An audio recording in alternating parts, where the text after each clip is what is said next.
Hello बच्चों, कैसे हो? आपका स्वागत है त्रिपान स्टडी सेंटर में। आज जो हम करने जा रहे हैं क्लास 12वीं political science security in a contemporary world. कक्षा 12वीं का जो राजनीति शास्त्र का हमारे समक्ष चैप्टर आया है समकालीन विश्व में सुरक्षा, काफ़ी महत्वपूर्ण है। इसमें हम कुछ क्वेश्चन को उठाएंगे जो कि काफ़ी महत्वपूर्ण रहेगा एग्ज़ाम व्यू से। ये जो क्वेश्चन आपके समक्ष प्रस्तुत होगा वो हिंदी इंग्लिश दोनों ही माध्यम में यहाँ समझाया जाएगा और आपको स्क्रीन पे दिखेगा भी, हिंदी भी दिखेंगे इंग्लिश भी दिखेंगे। तो ये काफ़ी महत्वपूर्ण आपके लिए बन जाता है। इसमें हम विस्तार पर चर्चा करेंगे, हर एक पहलू को एनालाइज करेंगे और समझेंगे हर एक छोटी बातों को जो अब तक आप नहीं समझ पाए थे। अब देखते हैं हमारा आज टॉपिक क्या है कि भारत की सुरक्षा रणनीति। देखिए, भारत का क्या सुरक्षा नीति रही है। समकालीन विश्व में सुरक्षा के अंतर्गत चैप्टर है। अब इसमें पूरे विश्व की हम बात कर रहे हैं, लेकिन सबसे महत्वपूर्ण बात रहता है कि भारत की सुरक्षा रणनीति क्या है विश्व के समक्ष। तो भारतीय सुरक्षा रणनीति के 4 व्यापक घटकों पर निर्भर करता है। यानी देखा जाए तो 4 यहाँ पर कंपोनेंट है जिसके अंतर्गत भारतीय सुरक्षा की रणनीति यहाँ पर नज़र आती है।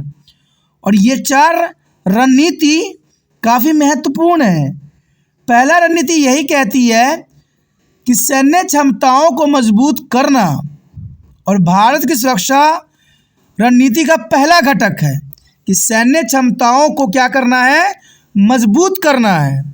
अगर हम सैन्य क्षमताओं को मजबूत कर ले तो ये भारत की सुरक्षा रणनीति के रूप में देखा जा सकता है। इसलिए देखा जाए तो सैन्य क्षमताओं को जो है मजबूत करना किसी भी देश की सुरक्षा रणनीति के अंतर्गत आता है और सभी देशों के प्रथम आवश्यकता है। भारत अपने पड़ोसियों के साथ संघर्ष में शामिल रहा है और भारत जब से आज़ाद हुआ है तब से अपने पड़ोसी देशों का सामना हमेशा करता ही आ रहा है और ये काफ़ी महत्वपूर्ण है। और यहाँ पर ज़रूरत है कि सैन्य क्षमताओं को जो है भारत सरकार मजबूत से मजबूत करे, जिससे पड़ोसी देशों से संघर्ष में ये सशक्ति के साथ कार्य करें। दूसरे पॉइंट की तरफ अगर नज़र करें, कहते हैं भारत की सुरक्षा रणनीति का दूसरा घटक अपने सुरक्षा हितों की रक्षा के लिए है। कहते हैं जब तक आप स्वयं सुरक्षित नहीं रहोगे दूसरा का सुरक्षा नहीं जो है सुनिश्चित नहीं कर पाओगे। और ये दूसरा घटक बताता है कि सुरक्षा हितों की रक्षा के लिए अंतर्राष्ट्रीय मानदंडों और अंतर्राष्ट्रीय संस्थाओं को मजबूत करना। क्योंकि सुरक्षा के सत्र में मान लीजिए क्योंकि अंतर्राष्ट्रीय मानदंड और अंतर्राष्ट्रीय संस्थाएं काम आती है। अगर कोई बात बनती है तो इन क्षेत्रों को मजबूत करना भी सरकार की रणनीतियों में से महत्वपूर्ण मानी जा सकती है कि भारत सरकार जो है इसकी सुरक्षा रणनीति का जो है मजबूती से पालन करे और अंतर्राष्ट्रीय मानदंडों और अंतर्राष्ट्रीय संस्थाओं को मजबूत करने की कोशिश किया जाए। ये हमारा दूसरा कंपोनेंट थी। देखा जाए तो भारत की सुरक्षा रणनीति का तीसरा महत्वपूर्ण घटक देश के भीतर सुरक्षा चुनौती का सामना करने के लिए तैयार होना।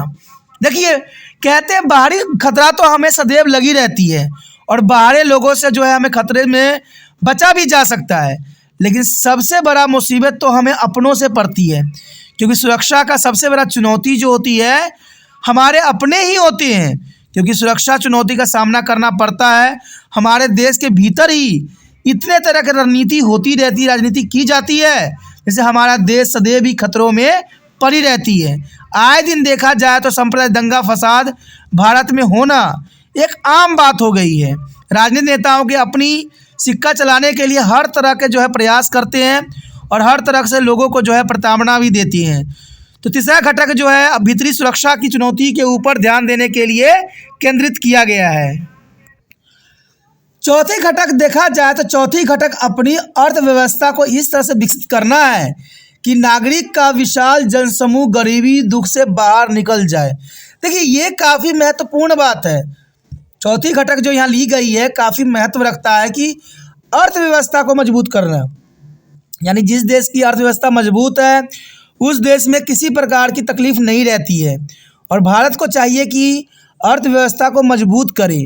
और भारत की अर्थव्यवस्था तभी मजबूत हो पाएगी जब हम कृषि को आगे बढ़ाएंगे, क्योंकि भारत जो है कृषि प्रधान देश कहलाता है और भारत कृषि पर ही निर्भर है। हमारे पास जो है मिनरलों की कमी है तो हमें जो है इन चीज़ों के क्षेत्रों में ना जाके कृषि को प्रोत्साहित करना चाहिए।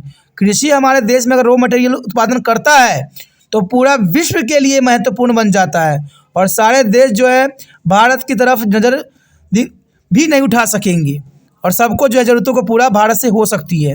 इसलिए भारत को चाहिए कि जितना हो सके कृषि पर ध्यान दिया जाए और कृषि पर ध्यान देने के कारण जो होगा गरीबी की और के दुखों से बाहर निकला जा सकता है और इससे हमारा अर्थव्यवस्था भी मजबूत होगा।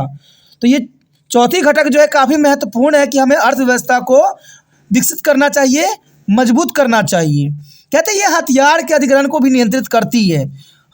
हमें जो है हथियारों को भी अधिग्रहण करना चाहिए क्योंकि हमारे बाहरी खतरे सदैव ही बने रहते हैं और ये सामूहिक विनाश बनाने के लिए यानी सामूहिक विनाश से बचने के लिए कुछ प्रकार के हथियारों को छोड़ देने के लिए भी कहता है। देखा जाए तो भारत इस बात को हमेशा प्रायोरिटी दिया है। कई हथियार जो है खतरनाक है जिससे जनजीवन तहस नहस हो सकती है, उन हथियारों को छोड़ देने की भी वकालत भारत करता है और भारत हमेशा ही परमाणु बम का जो है निःशस्त्रीकरण करने पर विश्वास रखता है और हमेशा भारत जो है निःशस्त्रीकरण के ऊपर ही अपनी विचारधारा को मजबूत बनाया है और ये भारत की सबसे महत्वपूर्ण पहलू है, बहुत ही महत्वपूर्ण विचारधारा है। एक प्रक्रिया जिसमें विभिन्न देश अपने सैन्य योजनाओं के बारे में एक दूसरे से सूचित करके प्रतिद्वंदी देशों के साथ विचार और जानकारी साझा करते हैं, उसमें भी भारत अपनी जो है महत्वपूर्ण भूमिका अदा करता है कि विभिन्न देश अपने सैन्य योजना के बारे में एक दूसरे देशों के साथ युद्ध भी करने के अभ्यास करते हैं और युद्ध का प्रशिक्षण भी लेते हैं और प्रतिद्वंदी देश के विचार और जानकारी भी साझा करते हैं। तो ये काफ़ी महत्वपूर्ण बात रहता है।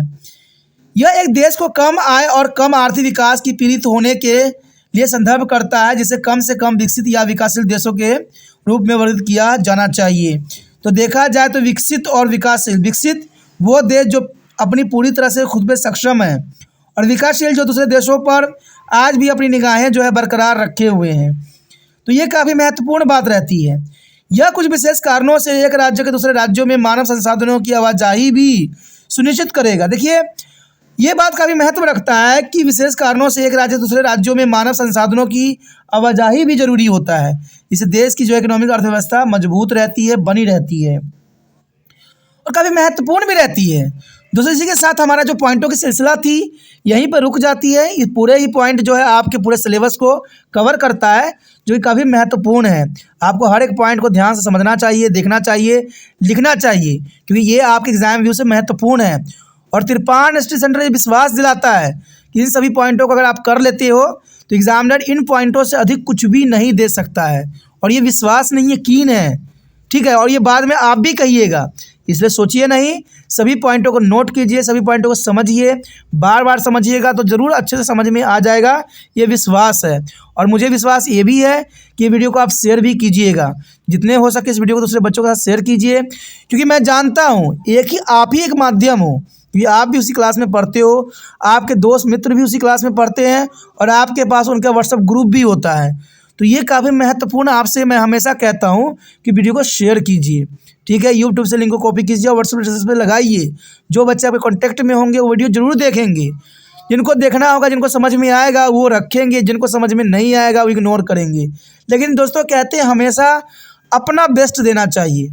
अगर आप किसी कोई वीडियो देखते हो, समझते हो तो जनरल सी बात थोड़ा सा आपका भी वहाँ पर जो थोड़ा सा फ़र्ज़ बन जाता है कि ये वीडियो दूसरे बच्चों तक भी जाना चाहिए। क्या पता, कहते किया हुआ भलाई कभी भी खराब नहीं जाता है, वो कोई ना कोई रूप में आपके समक्ष प्रस्तुत हो ही जाता है। इसलिए शेयर ज़रूर कीजिए, शेयर करने से दूसरे बच्चों का केयर होता है। पहली बार मेरे चैनल पे आए हो, पहली बार वीडियो देख रहे हो, समझ में आ रहा है, अच्छा लग रहा है और चाहते हो कि और भी वीडियो आपको इस तरह प्राप्त होता रहे क्योंकि आगे बहुत से वीडियो हैं और पीछे भी बहुत से वीडियो हैं। तो पीछे वाली वीडियो तो आपको प्लेलिस्ट में मिल जाएगी, एक बार प्लेलिस्ट को ज़रूर देखिए, वहाँ पर आपको सारे वीडियो मिल जाएंगे जो आपके लिए महत्वपूर्ण है, ठीक है।